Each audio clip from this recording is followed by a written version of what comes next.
sa OR si Doc Carlos. So, for surgery na siya with Dr. Lucero. Tapos kung gusto mo, pwede mo siyang antayin sa room niya na lang. Or pwede ka rin mag-antay sa OR complex for updates. Yes. So, ikaw bahala. Okay. Maraming salamat, Nurse Ivan, Nurse Karen.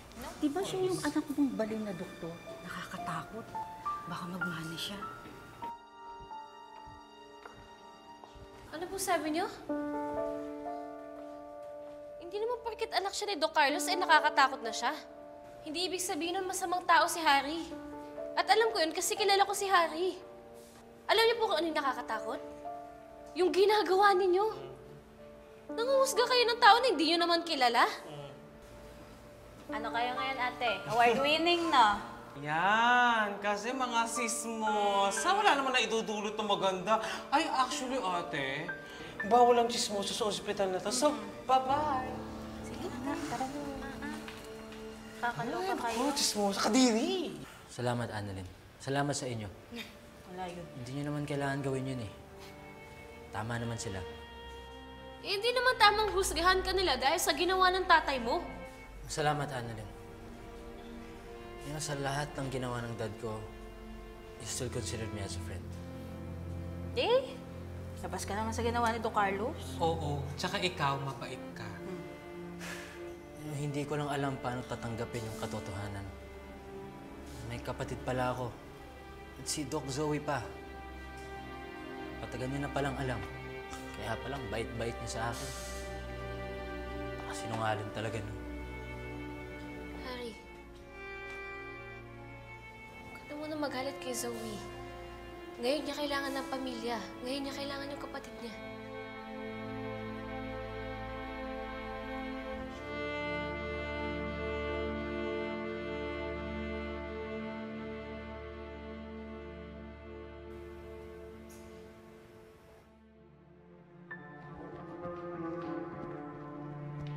Akala ko ba, pupuntahan mo si Zoe? Kung naabutan mo sana siya, edi hindi na sana nalaman ng buong mundo na tatay pala niya si Carlos. Madam, ano magagawa ko? Hindi ko talaga siya mahanap eh. Hinanap mo nga ba? Mabuti pa yung mga marites ng Apex yung na-locate nila si Zoe. Ano yun, madam? Pinagdududahan niyo ako? Masisisi mo ba ako? Minsan mo na ako trinidor, di ba? To the tune of 10 million pesos. Eh, kung manunumbat lang ako kayo, mabuti pa. Umalis na lang ako. Hindi na. Sige na. Arte mo eh. Dapat ang kausap ko ngayon si Zoe. Pero mas may importante tayong kailangan gawin. Nasa Apex si Carlos, nagpapagamot. Hindi siya pwedeng magising. Dahil pag nangyari yun, pwede niyang sabihin na ako si Moira. Nabisto na nga si Zoe eh. Hindi ako papayag na pati ako mabuking niya. Madam, hindi ko na akong problema yan. So kung wala kayong papagawa sa akin, ako rin ako, ha? Sandali. Huy! Gilbert! Bumalik ka dito! Kaya nyo na yan, madam. Kaya nyo na yan. Ang kapal ng mukha mong iwan ako sa ere. Pues, wala ka ng silbi sa akin. I need to dispose of you. Pero uunahin ko si Carlos. Bago niya ikanta na ako si Moira.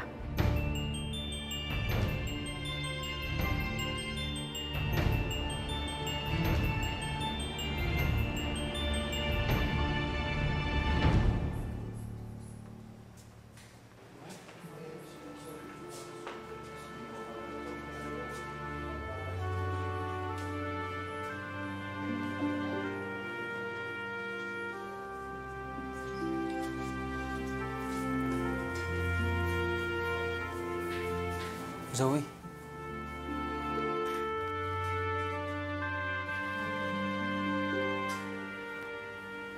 Or should I call you Ate Zoe?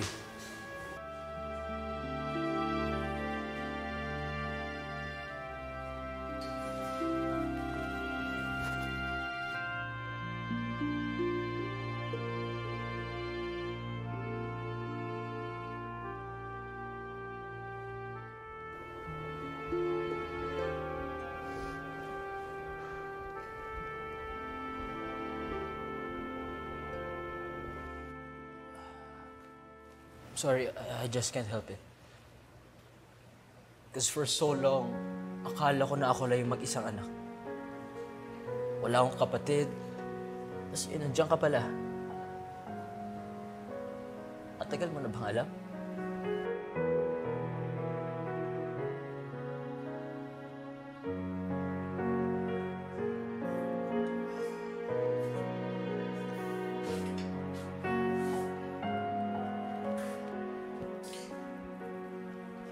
Zoe,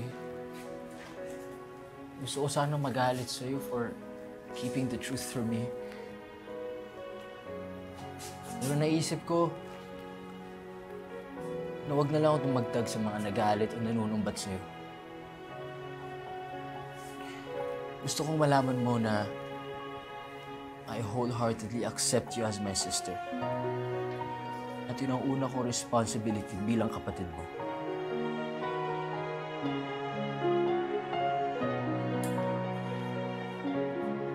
Salamat, Harry. Sorry kung tinago ko sa'yo yung totoo, ha?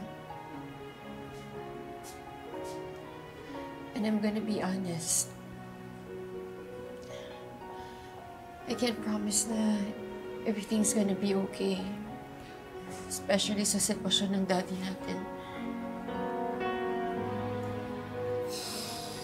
Pero one thing I can promise.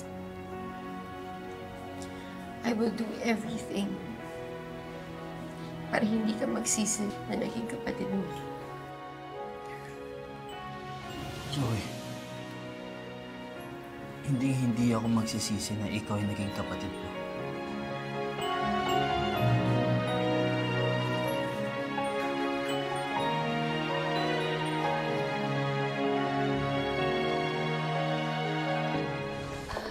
Nurse VJ, mabilihin ko na lang po. Apo, thank you, Doc Annalyn. At sige.